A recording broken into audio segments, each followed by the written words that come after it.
Assalamualaikum warahmatullahi wabarakatuh. Perkenalkan, saya Muhammad Hadir Satriaji dengan NIM 174221033. Di sini saya akan menjawab soal UTS Sistem Pemilu nomor 3, yaitu jelaskan bagaimana sistem pemilu mix digunakan serta dampaknya terhadap sistem pemerintahan suatu negara. Jelaskan pula kelebihan dan kekurangannya disertai ilustrasi implementasinya.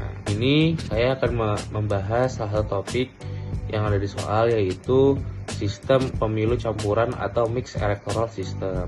Sistem pemilu campuran ialah gabungan dari dua model utama sistem pemilu. Yang pertama sistem proporsional atau PR, dan juga sistem mayoritarian atau pluralitas yang bisa disebut FPTP. Tujuannya adalah menggabungkan kelebihan dari kedua sistem yang udah ada, yaitu keadilan representatif dan stabilitas pemerintahan.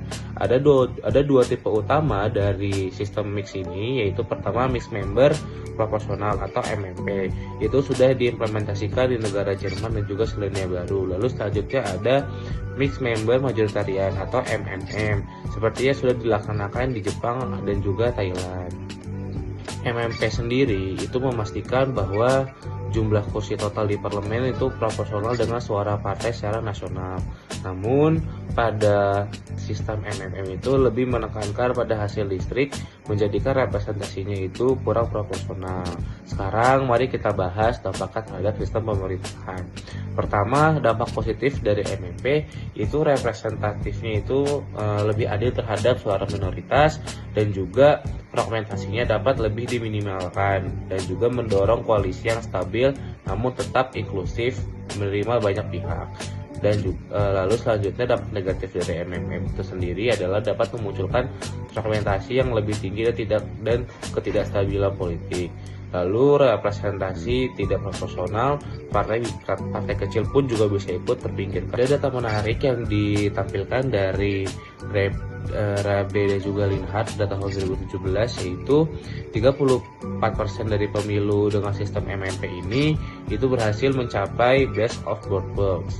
Tetapi pada sistem MMM justru malah sebaliknya, yaitu menghasilkan worst of both worlds, yaitu sistem yang tidak proporsional dan terfragmentasi.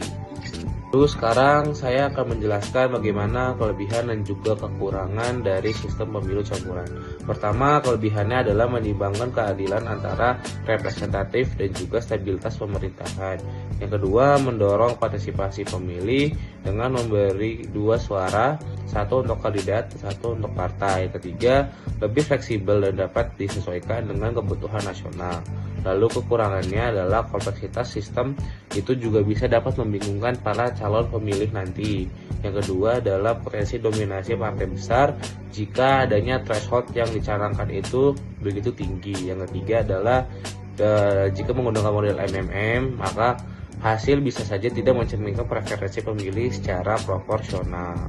Di Jerman sendiri itu sudah menggunakan MMP dan menciptakan parlemen yang mencerminkan suara rakyat sambil tetap menjaga koalisi yang tetap stabil. Namun sebaliknya di negara tetangga kita, yaitu Thailand, dengan menggunakan sistem MM ini malah sering dikritik dikarenakan menghasilkan parlemen yang terfragmentasi dan juga koalisi yang tidak stabil. Di kesimpulannya, sistem pemilu campuran ini itu memang menjanjikan kompromi antara representatif dan juga stabilitas antara kedua poin tersebut. Tapi keberhasilan ini juga tergantung bagaimana desain sistem pemilu itu akan diterapkan, termasuk ambang batas dan juga suara dari distrik tersebut. Seperti itu. Terima kasih. Assalamualaikum warahmatullahi wabarakatuh.